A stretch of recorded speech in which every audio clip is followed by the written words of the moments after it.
خصوصاً علی افضلہم وخاتم النبیین محمد الامین وعلی آلہ وصحبہ اجمعین. اما بعد فاعوذ باللہ من الشیطان الرجیم. بسم اللہ الرحمن الرحیم. الحمد للہ رب العالمین الرحمن الرحیم مالک یوم الدین. ایاک نعبد و ایاک نستعین. اہدنا الصراط المستقیم صراط الذین انعمت علیہم غیر المغضوب علیہم ولا الضالین. آمین. رب اشرح لی صدری ویسر لی امری واحلل عقدۃ من لسانی یفقہوا قولی. اللہم ربنا الہمنا رشدنا واعذنا من شرور انفسنا. اللہم ارنا الحق حقا وارزقنا اتباعہ وارنا الباطل باطلا وارزقنا اجتنابہ. اللہم ربنا یسر لنا امورنا کلہا واتمم لنا بالخیر وتقبل منا فإنک خیر المتقبلین. آمین یا رب العالمین. ابھی میں نے سورہ فاتحہ کی تلاوت کی اور آپ نے سماعت فرمائی. یہ سورہ مبارکہ مصحف کے اعتبار سے تو پہلی سورت ہے ہی، سب کو معلوم ہے، لیکن یہ بھی نوٹ کر لیجئے کہ یہ نزول کے اعتبار سے بھی سب سے پہلی مکمل سورت جو حضور پر نازل ہوئی وہ یہی ہے. اس سے قبل متفرق آیات نازل ہوئیں. 5 آیتیں سورہ علق کے آغاز میں، کچھ آیتیں سورہ قلم یا سورہ نون کے آغاز میں، کچھ آیتیں سورہ مزمل کی ابتدا کی، کچھ آیتیں سورہ مدثر کے آغاز کی. 5ویں وحی تقریباً اس پر اجماع ہے کہ یہ سورۃ الفاتحہ کی ہے اور یہ مکمل سورت ہے جو حضور پر نازل ہوئی. سورۃ الفاتحہ کے معنی ہوئے افتتاحی سورت. فتح یفتح کے معنی ہے کھولنا. مفتاح کنجی کو کہتے ہیں، چابی کو. تو یہ اوپننگ سورہ آف دی قرآن، قرآن حکیم کی افتتاحی سورت. ویسے جیسا کہ میں تعارف قرآن کے ضمن میں عرض کر چکا ہوں، عربوں کا یہ مزاج تھا کہ جس چیز سے انہیں خصوصی محبت ہوتی تھی اس کے بہت سے نام رکھتے تھے. اس کے بھی بہت سے نام ہیں. سورۃ الفاتحہ سب سے عام ہے، لیکن الکافیہ، الشافیہ، ام القرآن، اساس القرآن، کم سے کم یہ 4 نام تو میں سمجھتا ہوں کہ ہر مسلمان کو مزید معلوم ہونے چاہیے، اور بھی بہت سے نام. اس سورہ مبارکہ کی بالاتفاق و بالاجماع 7 آیتیں ہیں، اگرچہ ان کی ترتیب میں کچھ اختلاف ہے. ایک رائے یہ ہے، اور یہ رائے امام شافعی کی بھی ہے اور بصرہ کے جو قراء تھے ان کی بھی ہے، کہ آیت بسم اللہ بھی سورہ فاتحہ میں شامل ہے، اس کا جز ہے. وہ اس کو شامل کر کے پھر 7 آیتیں بناتے ہیں. تو آخری جنہیں ہم 2 آیتیں سمجھتے ہیں، صراط الذین انعمت علیہم غیر المغضوب علیہم ولا الضالین، وہ ان کے نزدیک ایک آیت ہے. تو گویا کہ نتیجہ یہ نکلا کہ آیتوں کی تعداد 7 ہی رہتی ہے. امام ابو حنیفہ رحمۃ اللہ علیہ کا موقف اور کوفے کے جو قراء تھے ان کا بھی موقف یہ ہے کہ آیت بسم اللہ نہ سورہ فاتحہ کا جز ہے نہ کسی اور سورت کا جز ہے، سوائے ایک مقام پر جہاں حضرت سلیمان علیہ السلام کا خط جو ہے نقل ہوا ہے، جو انہوں نے ملکہ سبا کو لکھا تھا، انہ من سلیمان و انہ بسم اللہ الرحمن الرحیم. تو قرآن کے متن میں صرف اسی جگہ پر یہ آیت شامل سمجھتے ہیں، باقی یہ صرف علامت کے طور پر کہ یہاں سے ایک نئی سورت شروع ہو رہی ہے درج کی گئی ہے. اس سورہ مبارکہ کو الصلاح قرار دیا گیا ایک حدیث میں. اس کا جو اسلوب ہے وہ دعا کا ہے، اور دعا کے ساتھ اس کی جو مناسبت ہے، اور پھر اسی کی وجہ سے ہماری نماز کا یہ جزو لا ینفک بنا دیا گیا. بلکہ ایک حدیث جو میں آپ کو سناؤں گا اس میں اسی کو نماز قرار دیا گیا. الصلاح یہی ہے. ویسے وہ حدیث مبارک موجود ہے، من لم یقرأ بفاتحۃ الکتاب لا صلاۃ لمن لم یقرأ بفاتحۃ الکتاب، جو شخص سورہ فاتحہ کی تلاوت نہیں کرتا اس کی کوئی نماز نہیں۔ اس کے حوالے سے بھی ہمارے ہاں دو مسلک ہیں، ذکر صرف اس لیے کر رہا ہوں کہ آپ کے علم میں ہو، ان میں کوئی بنیادی فرق نہیں ہے۔ کسی بھی ایک رائے کا انسان قائل اور حامل ہو سکتا ہے بغیر اس کے کہ دوسرے کو بالکل غلط قرار دے، بلکہ یہ کہ اس کے لیے بھی گنجائش اپنے ذہن میں اور اپنے دل میں رکھے۔ اور دوسری آیت یہ ہے کہ اس کا حصہ نہیں ہے۔ اسی اعتبار سے یہ کہ یہ سورہ مبارکہ نماز میں پڑھی جانی ضروری ہے، لا صلاۃ لمن لم یقرأ بفاتحۃ الکتاب۔ البتہ یہ اختلاف ہے، یہ بات جو میں ذکر کر رہا تھا جو ذہن سے نکل گئی، کہ آیا مقتدی جو ہے امام کے پیچھے کھڑا ہو کر جب نماز پڑھ رہا ہو تو کیا اس صورت میں بھی اس کے لیے لازم ہے کہ سورہ فاتحہ پڑھیں؟ اس میں دو رائے ہو گئی، بلکہ تین۔ ایک رائے انتہائی ہے اور وہ فقہ حنفی کی طرف منسوب ہے کہ اگر آپ امام کے پیچھے مقتدی کی حیثیت سے نماز پڑھ رہے ہیں تو کسی بھی رکعت میں آپ سورہ فاتحہ نہیں پڑھیں گے۔ ایک دوسری بالکل برعکس رائے ہے، وہ امام شافعی رحمۃ اللہ علیہ کی ہے کہ ہر حالت میں چاہے امام جہری رکعت پڑھا رہا ہو جس میں وہ بلند آواز سے سورہ فاتحہ پڑھ رہا ہو، اور چاہے وہ سری رکعت ہو، ہر حالت میں مقتدی کو بھی پڑھنی ہے۔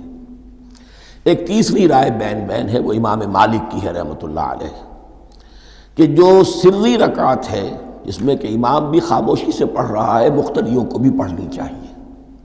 جو جہری رکعت ہے جس میں کہ امام بلند آواز سے پڑھ رہا ہے اس میں مقتدیوں کو خاموش رہ کر پوری توجہ جو ہے سننے پر صرف کر دینی چاہیے۔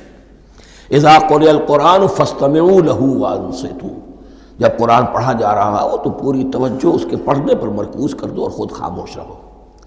میرے اپنی رائے میں یہ تیسری رائے سب سے زیادہ صائب ہے اور اس میں کسی طرح کی بھی کوئی پیچیدگی پیدا نہیں ہوتی۔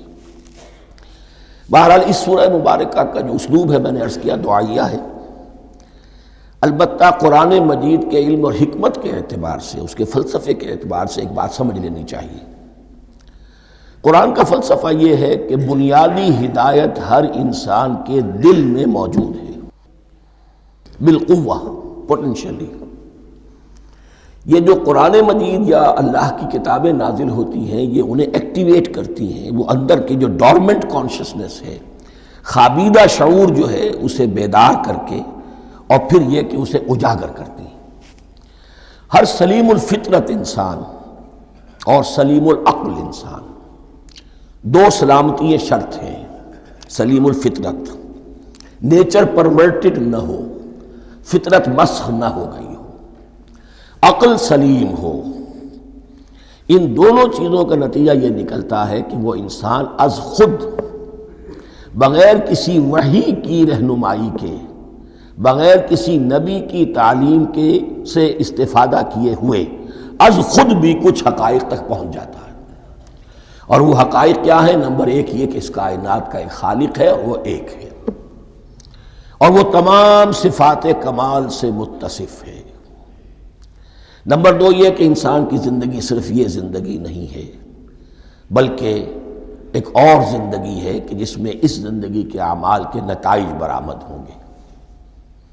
یہ دو باتیں، اس کی زیادہ وضاحت کے ساتھ جو ہے اس کا تذکرہ آئے گا سورہ لقمان میں، جہاں حضرت لقمان کی شخصیت کا تذکرہ ہے۔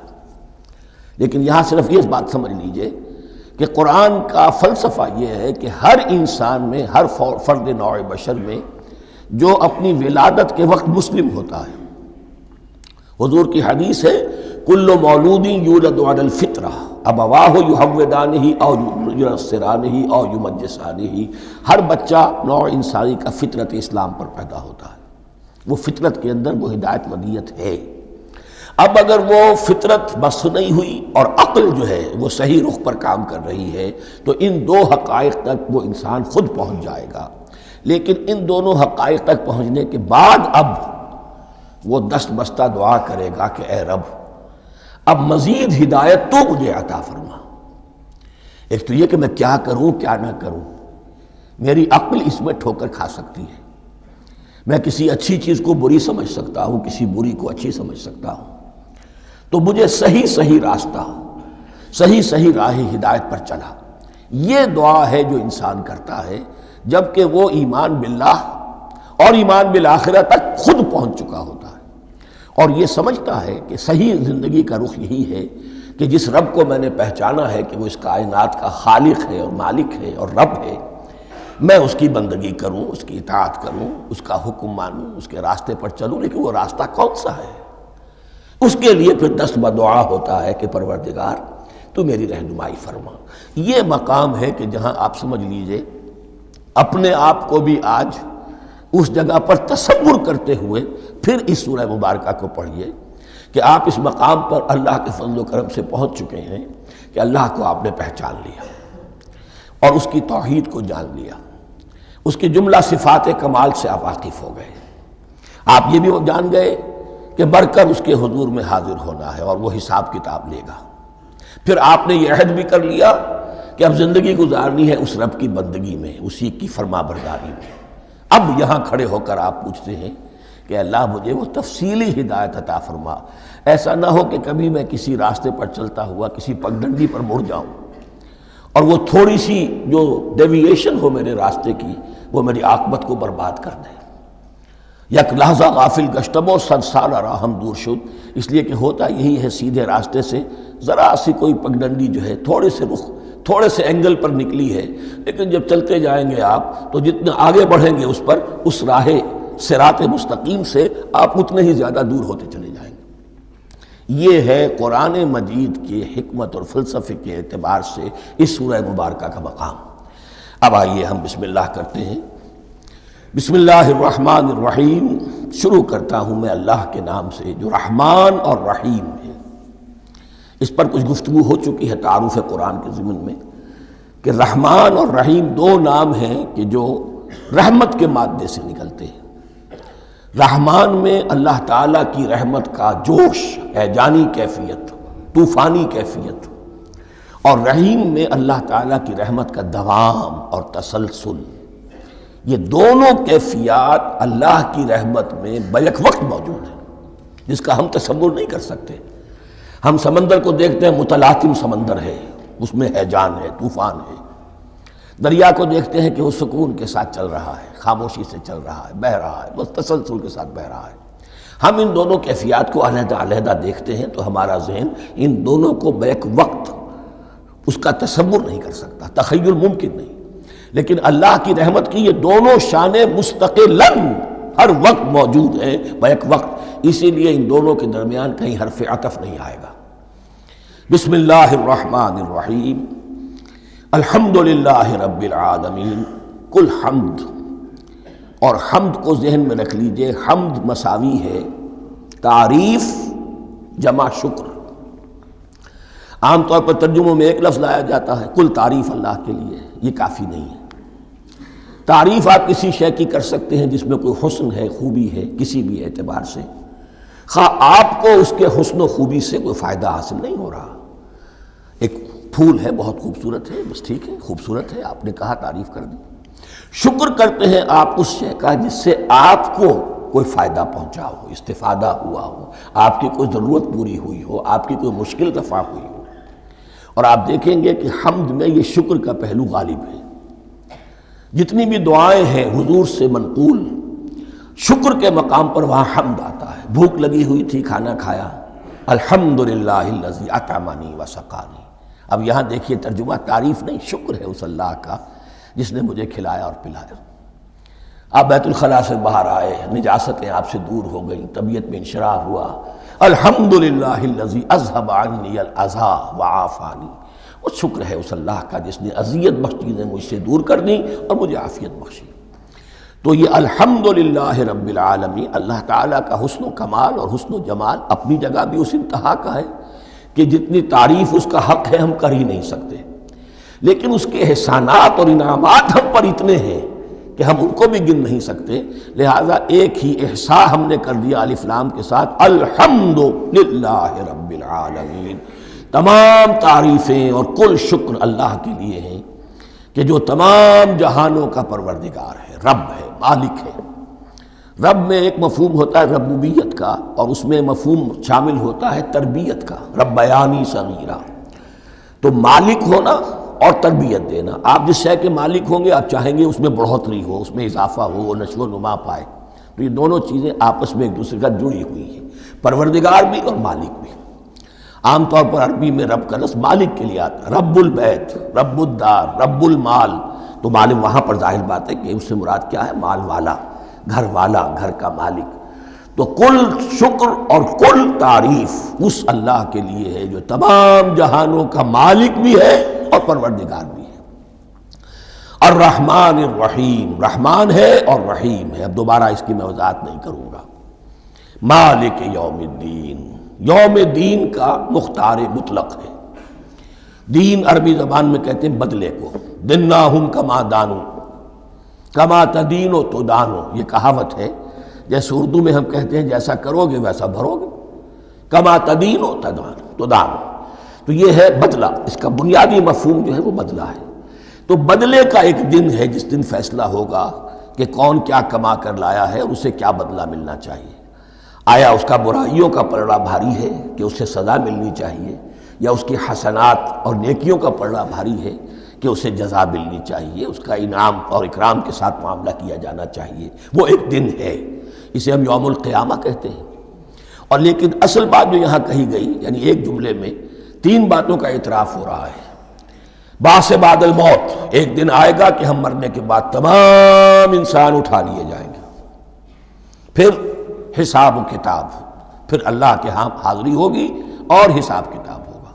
اور تیسرے یہ کہ اس حساب کتاب کے دن کا مختار مطلق اللہ ہے، یعنی کسی اور کو اپنے ذہن میں سہارا بنا کر آپ زندگی گزاریں کہ وہ مجھے چھڑا لے گا، یا وہ ہستی جو ہے اتنی زوردار ہے کہ وہ مجھے بچا لے گی، اس سے اپنے دل کو، اپنے ذہن کو بالکل پاک کر لیجئے۔ مالک یوم الدین، ایک دوسری جگہ پر قرآن میں آیا ہے، اس روز کوئی پکارنے والا پکارے گا لمن الملک اليوم للہ الواحد القہار، آج کے دن کس کا اختیار مطلق ہے؟ اور پھر کہا جائے گا اللہ کے لیے، الواحد قہار، جو پوری طرح چھایا ہوا ہے، بس تولی ہے۔ تو مالک یوم الدین، جو جزا و سزا کے دن کا مالک ہے۔ اب یہاں سے کلام ایک رخ بدل رہا ہے۔ ابھی تک تو یہ غائبانہ انداز میں کلام ہو رہا ہے، اللہ سے خطاب نہیں آیا اس میں ابھی۔ الحمدللہ رب العالمین الرحمن الرحیم مالک یوم الدین۔ اب خطاب ہے، ایاک نعبد و ایاک نستعین، ہم صرف تیری ہی بندگی کرتے ہیں اور کریں گے، اور ہم صرف تجھ ہی سے مدد مانگتے ہیں اور مانگیں گے۔ یہ ترجمہ میں کیوں کر رہا ہوں کہ یہ فعل مضارع ہے۔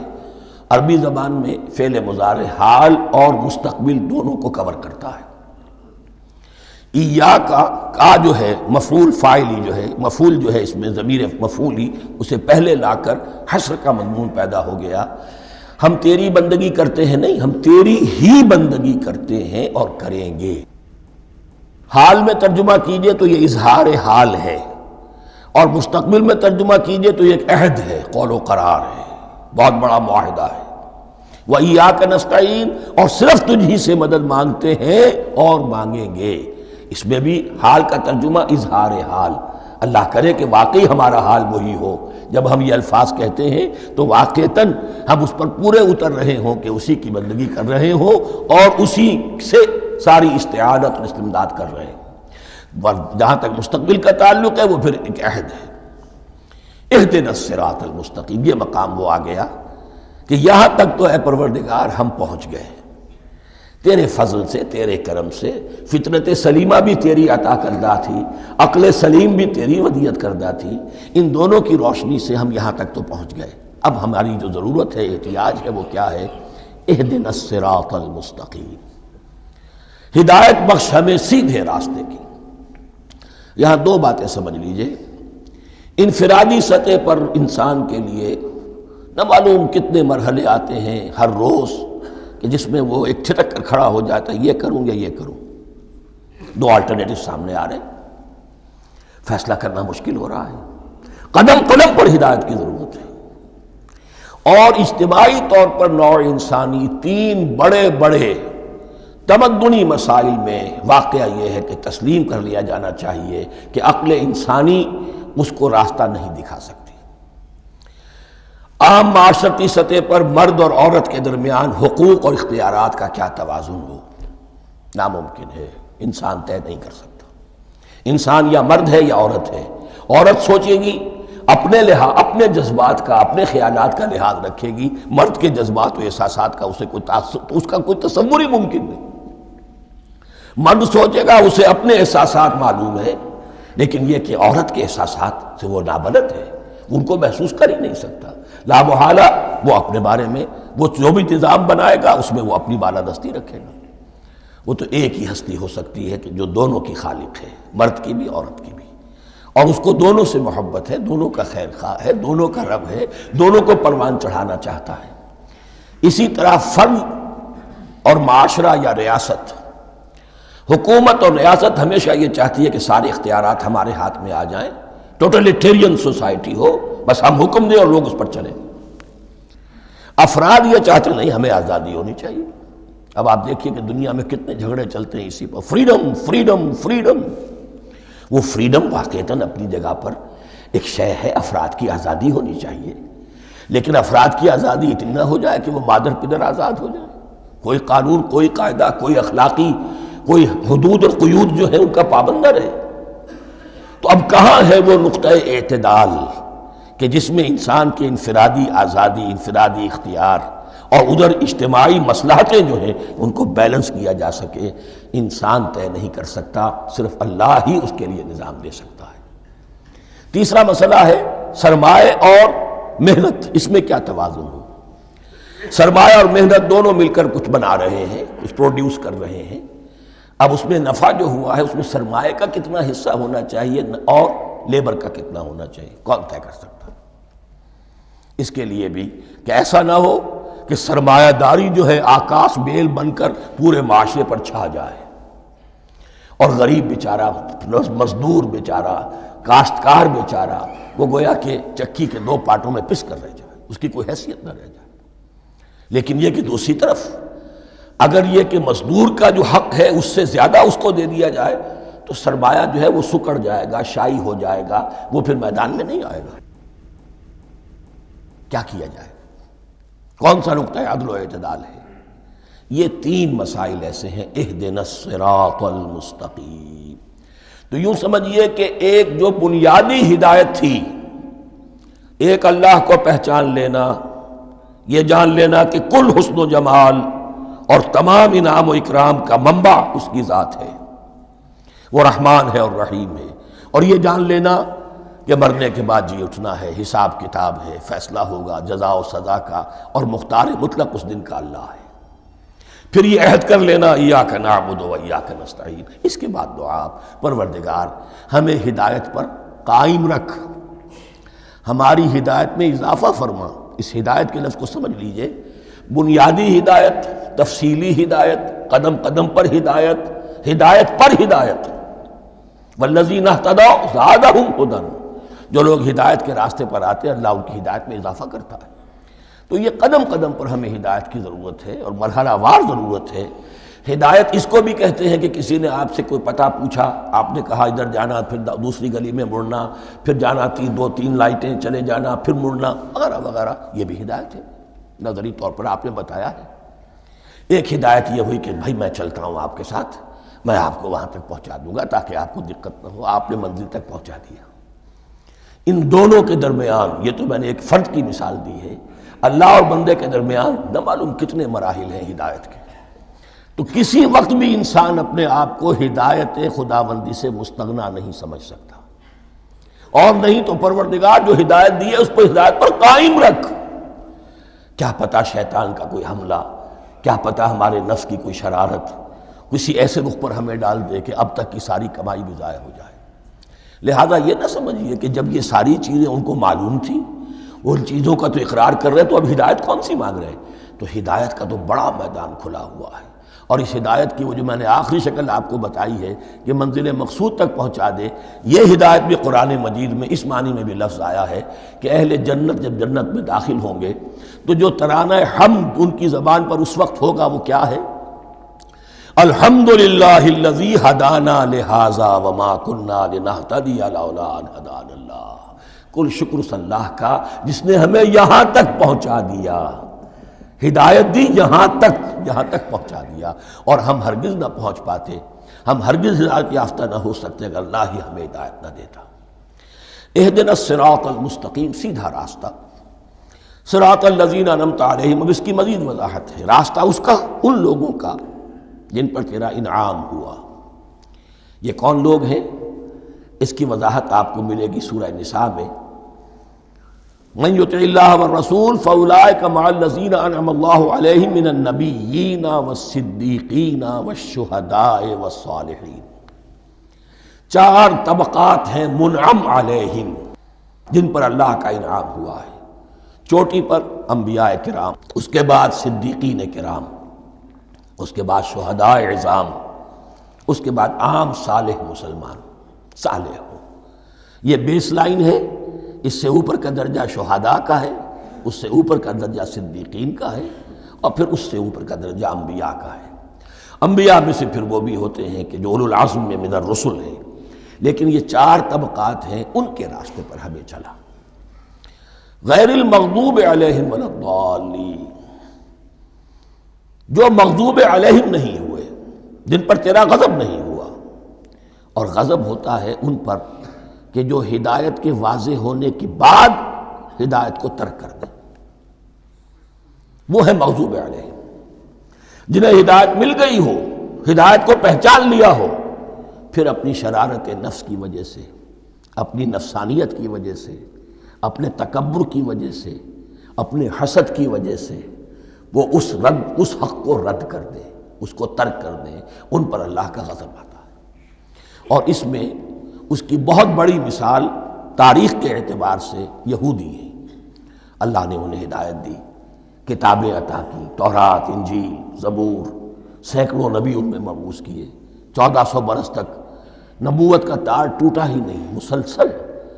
ابتدا میں بھی 2 نبی، موسیٰ اور ہارون، اور اختتام پر بھی 2 نبی، عیسیٰ اور یحییٰ علیہ السلام، اور ان کے مابین کوئی لمحہ نہیں آیا ہے تاریخ بنی اسرائیل میں جبکہ کوئی نہ کوئی نبی موجود نہ ہو۔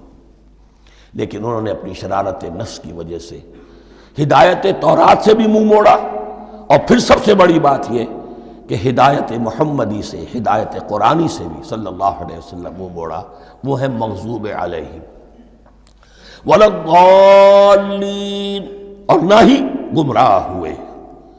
یہ لفظ جو آتا ہے عربی زبان میں گمراہ کا بھی ہے اور تلاش حق میں بھٹکنے والے کا بھی ہے۔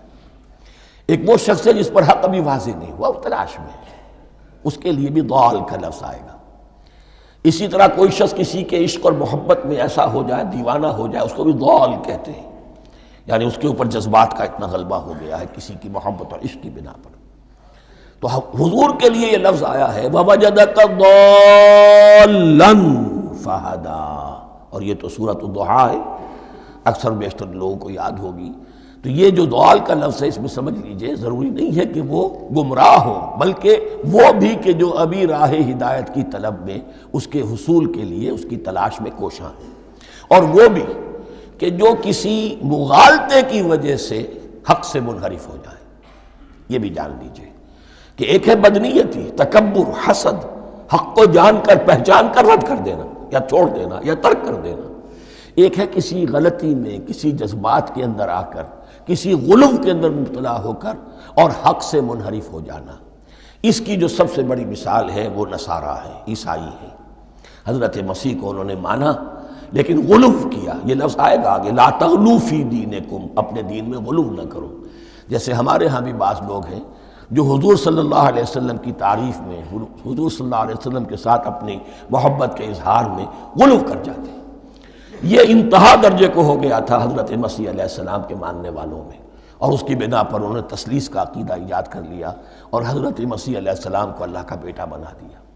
تو اس کی سب سے بڑی مثال ضالین کی اس اعتبار سے کہ ہدایت پانے کے بعد کسی بدنیتی سے نہیں بلکہ کسی اچھے جذبے میں غلو کی وجہ سے، رسول سے محبت کرنا تو اچھا جذبہ ہے، لیکن یہ محبت بھی ایک حد میں رہنی چاہیے۔ غلو کرے گی تو ظاہر بات ہے کہ اس کے بعد وہ گمراہی کی طرف لے جائے گی۔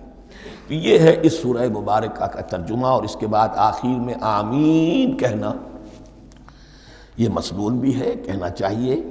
البتہ اختلاف یہاں بھی صرف اتنا ہے کہ نماز میں جب آپ امام کے ساتھ ہیں، وہ اگر جہری قرات کر رہا ہے تو آیا اس کے بعد آپ کو بھی بالجہر کہنا ہے آمین یا نہیں کہنا، یہ اختلاف ہے، ان میں کوئی فرق واقع نہیں ہوتا۔ یہ چیز متفق علیہ کہ کہنا ہے آمین، بلکہ یہ آمین تو یہودیوں میں ہے، یہ آمین جو ہے یہ عیسائیوں میں بھی ہے، ان کی بھی جو پریئر لارڈس پریئر ہے اس کے بعد آمین، وہ آمین کہتے ہیں، وہ فرق، وہ لفظ ایک ہی ہے، اس لیے کہ عبرانی زبان اور عربی زبان یا تو ہم یہ کہہ سکتے ہیں کہ دونوں بہنیں ہیں، کوئی ایک مشترک زبان تھی ان کی ماں جس کی یہ دو بیٹیاں ہیں، اور یا یہ کہنا پڑے گا کہ عربی زبان کی ماں جو ہے وہ عبرانی زبان ہے۔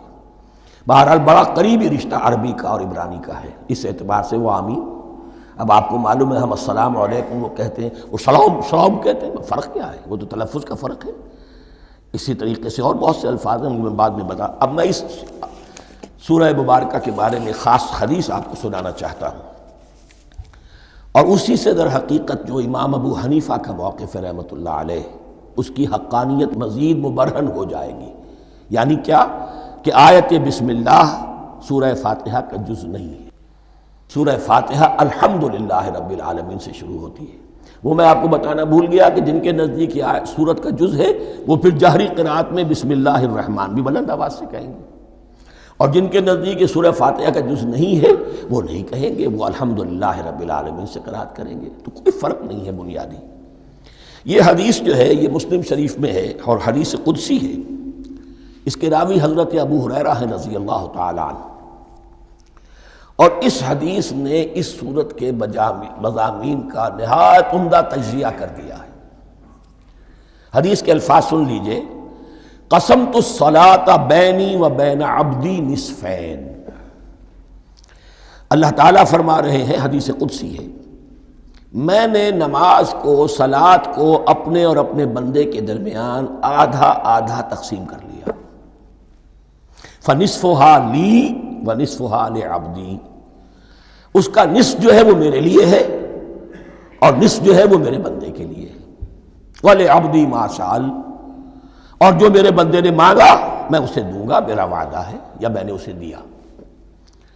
اس کے بعد اس کی تفصیل آتی ہے، اذا قال العبد، جب بندہ کہتا ہے الحمدللہ رب العالمین، قال اللہ حمدنی عبدی، جب بندہ کہتا ہے الحمدللہ رب العالمین، اللہ فرماتا ہے میرے بندے نے میری حمد کی۔ وَإِذَا قَالَ الرَّحْمَنُ الرَّحِيمُ قَالَ اللَّهُ اثْنَى عَلَيَّ عَبْدِي، جب بندہ کہتا ہے الرحمن الرحیم، اللہ فرماتا ہے میرے بندے نے میری ثنا کی۔ وَإِذَا قَالَ مَالِكَ يَوْمِ الدِّينِ قَالَ اللَّهُ تَعَالَى مَجَّدَنِي عَبْدِي، میرے بندے نے میری تمجید بیان کی، میری بزرگی بیان کی۔ اب یہ تین آیتیں ہو گئیں، تینوں میں اللہ کی حمد ہے، ثنا ہے، تمجید ہے، یہ تین آیتیں خالص اللہ کے لیے ہو گئیں۔ اب چوتھی آیت آئی، ایاک نعبد و ایاک نستعین، اس کے بارے میں جب بندہ کہتا ہے اذا قال العبد ایاک نعبد و ایاک نستعین، قال اللہ تعالی ھذا ما بینی و بین عبدی ولعبدی ما سأل، یہ میرے اور میرے بندے کے درمیان ہے۔ یہ تو یوں سمجھیے کہ یہ گرہ لگ گئی ہے میرے اور میرے بندے کے مابین، اس نے مجھ سے قول و قرار کیا ہے، اس نے میری بندگی کا اعتراف کیا ہے، اس نے تسلیم کیا ہے کہ میری ہی بندگی کرتا ہے اور کرے گا، اور مجھ سے مدد چاہیے ہے۔ ھذا ما بینی و بین عبدی، یہ معاہدہ ہے، معاہدہ دو فریقوں کے مابین ہوتا، یہ میرے اور میرے بندے کے مابین ہے۔ وَلِعَبْدِي مَا سَأَلَ، اور میں نے اپنے بندے کو دیا جو اس نے مانگا، وہ میری مدد چاہتا ہے، میری مدد اس کے شامل حال رہے گی۔ فَإِذَا قَالَ، اور جب بندہ کہتا ہے اهْدِنَا الصِّرَاطَ الْمُسْتَقِيمَ صِرَاطَ الَّذِينَ أَنْعَمْتَ عَلَيْهِمْ غَيْرِ الْمَغْضُوبِ عَلَيْهِمْ وَلَا الضَّالِّينَ، قَالَ اللَّهُ تَعَالَى هَذَا لِعَبْدِي وَلِعَبْدِي مَا سَأَلَ، یہ تین آیتیں یہ میرے بندے کے لیے، اهْدِنَا الصِّرَاطَ الْمُسْتَقِيمَ، اسی صراط مستقیم کی وضاحت ہے مثبت، صراط الذین انعمت علیہم، اسی صراط المستقیم کی وضاحت ہے منفی انداز میں، غیر المغضوب علیہم ولا الضالین۔ یہ سب میرے بندے کے لیے ہے اور میں نے اپنے بندے کو دیا جو اس نے مانگا۔ اس کو میں نے ایک مرتبہ یہ ترازو کی شکل میں اس کو لکھوایا تھا۔ دیکھیے یہ ایاک نعبد و ایاک نستعین، یہ ہے وہ ترازی کی وہ ڈنڈ، واو جو ہے ایاک نعبد و ایاک نستعین، واو جو ہے گویا کہ وہ مٹھ ہے جس سے کہ ترازو کو پکڑا جاتا ہے۔ ادھر ایک پلڑا ہے جس کی 3 آیتیں ہیں، الحمدللہ رب العالمین الرحمن الرحیم مالک یوم الدین۔ اس کا نتیجہ کیا نکلا؟ ایاک نعبد۔ آپ نے شاید یہ سنا بھی ہو، ایک بہت ہی عمدہ قرات کا جو ریکارڈ ہے قاری عبدالباسط عبدالصمد کا، وہ یہیں سے چل کر سورہ فاتحہ کی قرات کر کے ایاک نعبد پر آ کر رکتا ہے۔ الحمدللہ رب العالمین الرحمن الرحیم مالک یوم الدین ایاک نعبد۔ گویا کہ یہاں یہ صورت بالکل ہاف ہو گئی ہے۔ 3 آیتوں میں اللہ کی حمد ہے، ثنا ہے، تمجید ہے، جس کا نتیجہ ہم تیری ہی بندگی کرتے ہیں، تیری ہی اطاعت کریں گے۔ لیکن اب اس کے بعد سوال ایاک نستعین، اسی کی جو استعانت کیا درکار ہے ہمیں؟ ہدایت۔ ہدایت سب سے بڑی استعانت ہے، ہدایت ہی تو سب سے بڑی مدد ہے۔ اہدنا الصراط المستقیم صراط الذین انعمت علیہم غیر المغضوب علیہم ولا الضالین۔ یہ ایاک نستعین کے حکم کے ساتھ یہ 3 آیتیں آ گئیں، اہدنا الصراط المستقیم صراط الذین انعمت علیہم غیر المغضوب علیہم ولا الضالین۔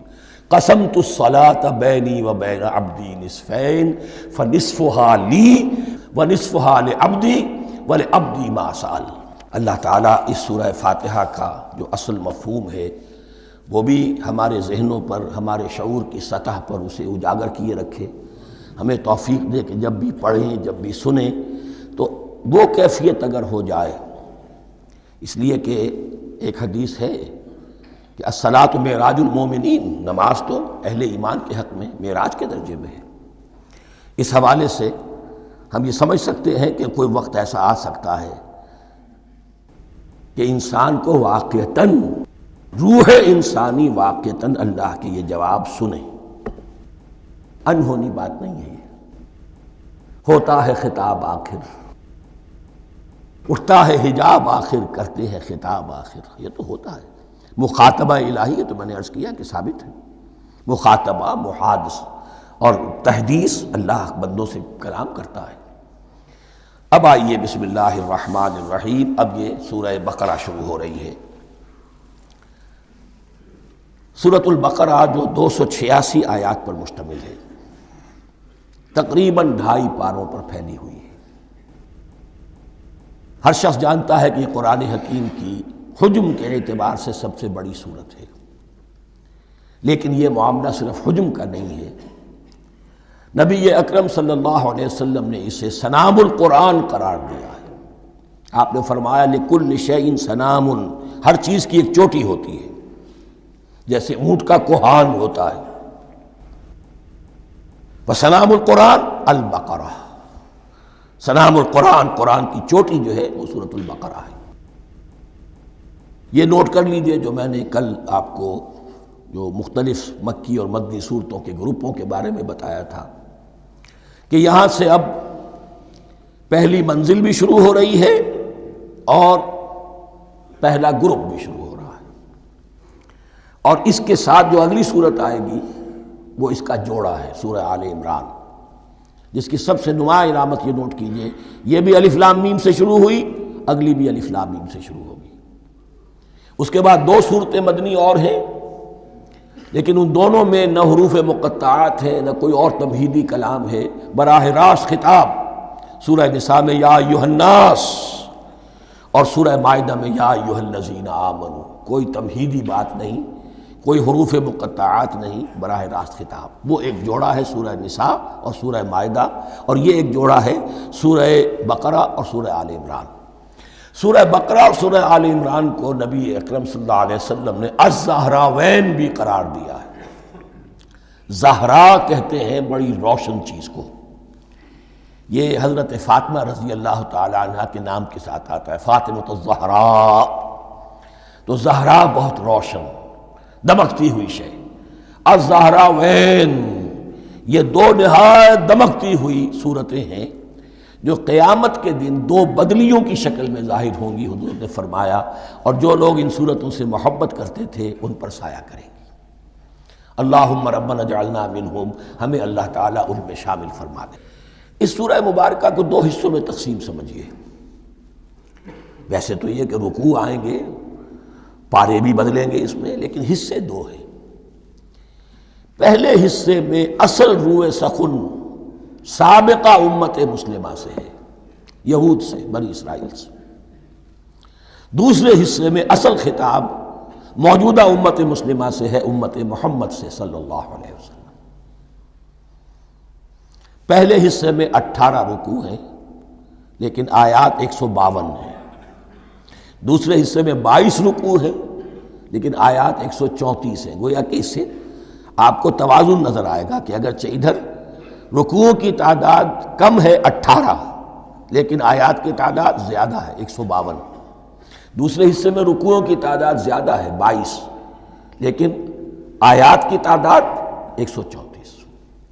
اسی لیے اس کا ایک نام میں نے تجویز کیا ہے، وہ اس لیے تاکہ کچھ حقائق آپ کے ذہنوں میں ان ناموں کے حوالے سے بھی انشاءاللہ محفوظ ہو جائیں گے۔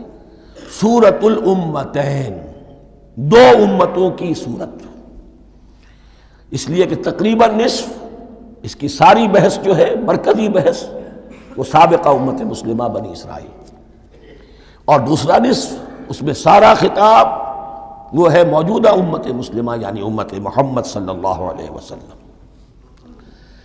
اس کا جو پہلے 18 رکوع ہے یا پہلا حصہ ہے، اس کے اندر ڈویژن فردر ہوگی ورٹیکل، عمودی۔ پہلے 4 رکوع، پھر 10 رکوع، پھر 4 رکوع۔ لیکن جو 22 رکوع ہیں دوسرے حصے کے، دوسرے نصف کے، اس میں ڈویژن جو ہے جو ہاریزونٹل ہے، وہ افقی تقسیم ہے، عمودی نہیں، افقی۔ وہ میں بعد میں بیان کروں گا جب ہم وہاں پہنچ جائیں گے۔ ان کو پہلے سمجھ لیجئے کہ اس پہلے حصے کی جو تقسیم میں نے کی ہے، پہلے 4 رکوع، پھر 10 رکوع اور پھر 4 رکوع۔ پہلے 4 رکوع یوں سمجھیے کہ پورے قرآن مجید کے لیے اس کی حکمت اور فلسفے کا جو حصہ مکی قرآن میں بیان ہو چکا تھا اس کا خلاصہ ہے۔ جب یہ صورت نازل ہو رہی ہے تو یہ تو مدینہ میں حضور تشریف لا چکے ہیں، 12-13 سال جو ہے گزر چکے ہیں، اور ان 12-13 سالوں کے دوران 2/3 قرآن نازل ہو چکا ہے۔ اس میں جو بھی حکمت، فلسفہ اور بنیادی دعوت، یہ جو چیزیں مکی قرآن میں بیان ہوئیں، ان کا خلاصہ نچوڑ نکال کر یہاں 4 رکوعوں میں رکھ دیا گیا۔ اگرچہ ان میں بھی جب گہرائی میں آپ دیکھیں گے تو روح سخن جو ہے وہ بنی اسرائیل کی طرف ہے، وہ میں بعد میں عرض کروں گا، لیکن اضافی طور پر یہ سمجھ لیجئے کہ پورے مکی قرآن کے حکمت اور پیغام کا خلاصہ ان 4 رکوعوں میں۔ پھر 10 رکوع ہیں جن میں براہ راست خطاب ہے سابقہ امت مسلمہ، یا بنی اسرائیل۔ اس کے بھی 2 حصے ہیں۔ پہلے ایک رکوع میں دعوت ہے، بڑا انداز اس کا بڑا پیارا ہے، اس میں دعوت ہے، ایمان لاؤ محمد پر صلی اللہ علیہ وسلم۔ اور اس کے بعد 9 رکوع ہیں ملامت کے، ملامت، تنقید، تم نے یہ کیا اور یہ کیا اور یہ کیا، ہم نے یہ احسان کیے، یہ احسان کیے، یہ احسان کیے، تم نے یہ ناشکری کی، یہ ناشکری کی، یہ ناشکری کی۔ اور اس سب کا نتیجہ آخری 4 رکوعوں میں ہے کہ اب تمہیں اس منصب سے معزول کیا جا رہا ہے جس پر تم 2000 برس تک فائز رہے ہو، اور تمہیں ہٹا کر اب ایک نئی امت محمد کی شکل میں جو وجود میں آ چکی ہے صلی اللہ علیہ وسلم، اسے اس پر فائز کیا جا رہا ہے۔ اور اس کی علامت کے طور پر اسے میں کہا کرتا ہوں کورونیشن، تاج پوشی۔ ایک امت معزول، دوسری امت اس کا نصب ہو رہا ہے، اس کی تاج پوشی کے لیے سمبل، علامت کیا ہے؟ قبلہ تحویل۔ وہ قبلہ یروشلم، سابقہ امت کا قبلہ اب ادھر رخ نہیں ہوگا، اب اہل توحید کا قبلہ یہ مکے کی طرف ہوگا، بیت اللہ کی طرف ہوگا۔ تو تحویل قبلہ کا مضمون ہے جو ان 4 رکوعوں میں آتا ہے۔ تو یہ میں نے تھوڑی سی تمہید جو ہے آپ کے سامنے رکھ دی ہے۔ اب بسم اللہ کیجئے۔ بسم اللہ الرحمن الرحیم۔ الف لام میم، الف لام میم یہ حروف مقطعات ہیں، یہ علیحدہ علیحدہ پڑھے جاتے ہیں، علم نہیں پڑھ سکتے اس کو۔ الف لام میم، ہا میم، ہا علیحدہ میم علیحدہ، اگرچہ لکھے ہوئے ہوتے ہیں جڑے ہوئے، کاف ہا یا عین صاد لکھے ہوئے جڑے ہوئے، پڑھے جائیں گے علیحدہ علیحدہ، قطع علیحدہ کرنا۔ تو حروف مقطعات ان کے بارے میں ایک بات تو جو ہے اجماعی ہے، سب کے نزدیک مسلم ہے، ان کا کوئی حتمی مفہوم اور ان کے حتمی معنی کسی کو معلوم نہیں سوائے اللہ اور اس کے رسول کے۔ اس معنی میں یوں بھی کہا گیا یہ کوڈ ورڈز ہیں، جیسے کہ کوئی میسیجز جو ہیں ادھر ادھر بھیجے جاتے ہیں، سیکرٹ میسیجز، تو کچھ کوڈ ورڈز ہوتے ہیں جس سے سمجھ میں آتا ہے کہ یہ بات واقعتاً صحیح سورس سے آ رہی ہے، واللہ عالم۔ لیکن اس کا کوئی مفہوم اور اس کے معنی جو ہیں وہ اتفاق اس پر ہے، اگرچہ بعض حضرات نے کچھ اپنی سی کوشش کی ہے، کچھ مفہوم جو ہے بنانے کی، وہ اپنی جگہ پر ہے، لیکن یہ کہ کسی حضرت عبداللہ ابن عباس رضی اللہ تعالی عنہما نے بعض ایسی کوششیں کی ہیں، لیکن ان کی رائے کو بھی ان کی ذاتی رائے سمجھا گیا ہے، امت نے اسے قبول نہیں کیا۔ اجماع اور کنسنسس اسی پر ہے کہ اس کے معنی اور مفہوم کسی کو معلوم نہیں سوائے اللہ اور اس کے رسول کے۔ البتہ بعض چیزیں ایسی ہیں کہ وہ اگر نوٹ کر لی جائیں تو شاید آئندہ اس میں کچھ راز کھلنے کے امکانات پیدا ہو جائیں۔ دیکھیے عربی زبان کے جو الفابیٹس ہیں ان کی تعداد 29 ہے یا 28 ہے، میں بتا چکا ہوں۔ الف اور حمزہ کو ایک سمجھے تو 28 ورنہ 29۔ پہلی بات یہ نوٹ کیجئے، قرآن حکیم کی 114 صورتوں میں سے 29 صورتوں میں ان کے شروع میں یہ حروف مقطعات آئے ہیں۔ دوسری بات یہ کہ اس میں 28 کا نصف کیجئے تو 14 استعمال ہوئے، 14 نہیں استعمال ہوئے، بالکل آدھی تعداد استعمال ہوئی ہے۔ تیسرے یہ کہ جو شروع اور آخر اور درمیان 3 حصوں میں تقسیم کر دیجئے آپ، 9 9 9 پلواڑی 27، ایک طرف 10 رہ جائیں گی۔ پہلے حصے میں سے بہت کم حروف لیے گئے، بہت کم، آخری حصے کے تقریباً تمام حروف ہیں تقریباً۔ درمیانی حصہ وہ ہے کہ جس میں آپ نے دیکھا ہے کہ عربی میں جوڑوں کی شکل میں ہے، صاد ضاد، فرق کیا ہے نقطے کا، سین شین فرق کیا ہے نقطوں کا، را زا فرق کیا ہے نقطے کا۔ تو جو بھی نقطے والا لفظ ہے وہ نہیں لیا گیا، اور جو بغیر نقطے کے غیر منقوط ہے وہ لیا گیا۔ پھر اس میں 3 صورتیں ہیں جن میں ایک ایک حرف آیا ہے، سورہ قاف، سورہ نون، سورہ صاد۔ پھر صورتیں ہیں جن میں 2 2 آئی ہیں، جن میں 3 3 آئے ہیں، پھر 4 4 آئے ہیں، 2 ہی صورتیں ہیں جن میں 4 4 ہیں، اور 2 ہی صورتیں جن میں 5 5 ہیں۔ تو یہ ہے صرف یوں سمجھیے کہ اعداد و شمار۔ اس کے حوالے سے کچھ آدمی غور کرے تو شاید کوئی بات نکلے۔ باقی وہ مثال میں آپ کو بتا دیتا ہوں کہ حضرت عبداللہ ابن عباس نے ایک رائے ظاہر کی کہ الف لام میم در حقیقت ایک جملے کا خلاصہ ہے، انا اللہ اعلم۔ پہلا لفظ انا، اس کا الف لے لیا، درمیانی لفظ اللہ، اس کا درمیانی لام لے لیا، تیسرا لفظ اعلم، یہ آخری لفظ ہے، آخری حرف میم لے لیا، انا اللہ اعلم، میں اللہ جانتا ہوں، واللہ اعلم، واقعتاً اللہ ہی جانتا ہے۔ یہ حضرت عبداللہ ابن عباس کی رائے ہے، لیکن اگرچہ انہیں حبر الامت مانا گیا ہے، لیکن یہ کہ ان کی اس رائے کو بھی اکثر و بیشتر مفسرین نے قبول نہیں کیا۔ اب جو پہلے 2 رکوع ہیں اس سورہ بقرہ کے، ان کے بارے میں تعویل عام اور تعویل خاص کا ایک بڑا بنیادی فرق ہے جو نوٹ کر لینا چاہیے۔ جس وقت یہ صورت نازل ہو رہی ہے، میں عرض کر چکا ہوں کہ 12 سال ہو چکے تھے حضور کو اپنا فریضہ نبوت و رسالت ادا کرتے ہوئے۔ ایک جماعت اچھی بھلی تیار ہو چکی تھی جنہوں نے حضور کی دعوت پر لبیک کہا، ایمان لائے اور آپ کی تعلیمات پر عمل کیا۔ وہ ایک گروہ موجود تھا، یہ ابو بکر ہے، یہ عمر ہے، یہ عثمان ہے، یہ طلحہ ہے، یہ زبیر ہے، یہ عبد الرحمن ابن عوف ہے، یہ مصعب بن عمیر ہے، دیکھ لو۔ اور ایک گروہ وہ تھا کہ جو حق کو جان کر پہچان کر محض اپنی ضد اور ہٹ درمی کی باعث وہ کفر پر اڑ گیا تھا۔ اور اب ایک تیسرا گروہ پیدا ہو رہا تھا مدینے میں آ کر، وہ ابھی ایمبریونک سٹیج میں ہے، کہ جو داعی ہے، مدعی ہے کہ ہم مانتے ہیں لیکن حقیقت میں نہیں مانتے۔ یہ تین قسم کے گروہ دنیا میں ہمیشہ پائے جائیں گے، ہمیشہ۔ اب اسے میں اس کو لا رہا ہوں تعویل عام کی طرف۔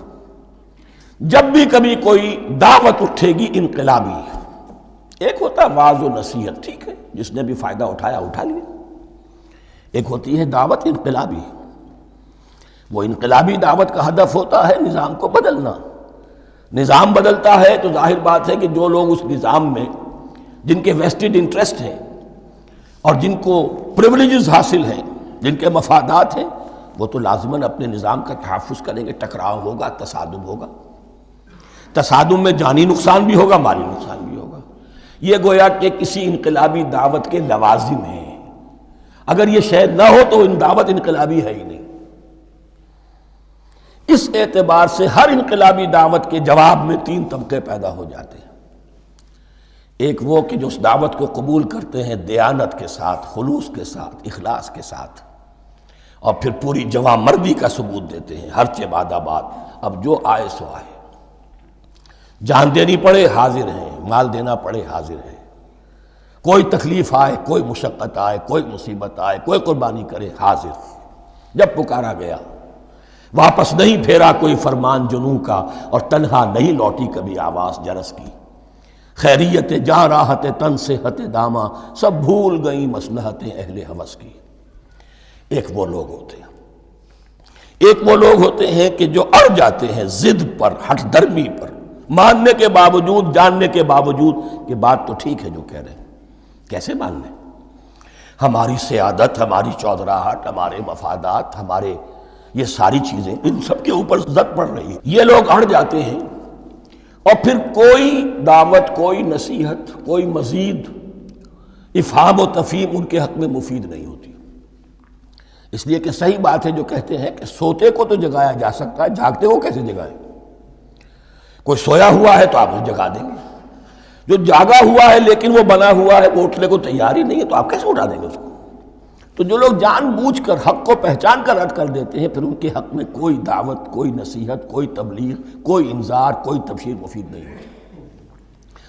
تیسرا درجہ ایسے لوگوں کا ہوتا ہے جو یا تو شروع میں آتے ہی شرارت کے ارادے سے ہیں، کوئی مصلحت ہے جس کی وجہ سے اس دعوت کو قبول کر لیا، کوئی ذاتی منفعت ہے جس کے لیے قبول کر لیا، یا یہ کہ شروع میں تو اخلاص کے ساتھ آتے ہیں، لیکن جب قربانی دینے کا وقت آتا ہے تو ان کے اندر سیرت و کردار کی وہ مضبوطی نہیں ہوتی کہ ہر چہ بعد آباد، یہ نہیں ہوتی، وہ پھر ڈگمگاتے رہتے ہیں، کبھی کچھ چلے پھر کہیں ٹھٹک کر رہ گئے، پھر کہیں کچھ چلے پھر ٹھٹک کر رہ گئے۔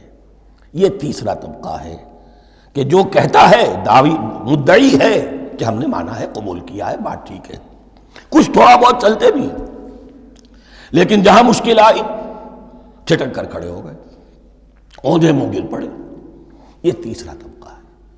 اس کے لیے لفظ ہمارے ہاں منافقین بھی ہے، لیکن اس رکوع میں آ کر ابھی ان 4 رکوعوں میں نہیں بلکہ سورہ بقرہ میں مکمل میں بھی کہیں نفاق کا لفظ نہیں آیا ہے، اس لیے کہ اسے مرض سے تعبیر کیا گیا۔ یہ مرض ہے ایک، اور اس مرض کے ذریعے سے لوگوں کے اندر جو ہے وہ ایک نفاق کا بیج پڑ رہا ہے، جو ظاہر ہوگا تو منافقت پوری کی پوری کھل کر سامنے آ جائے گی۔ روگ ہے انسانی شخصیت کا، اس حوالے سے وہ تیسری، اور یہ چونکہ اہم ترین حصہ تھا، اور یہ مرض اب شروع ہو رہا تھا، مدینے میں، مکے میں نہیں تھا، لہذا زیادہ تفصیل سے اس کے بارے میں گفتگو ہوئی۔ اب ان 2 رکوعوں کا سلسلے وار مطالعہ انشاءاللہ اس دوسری نشست میں کریں گے۔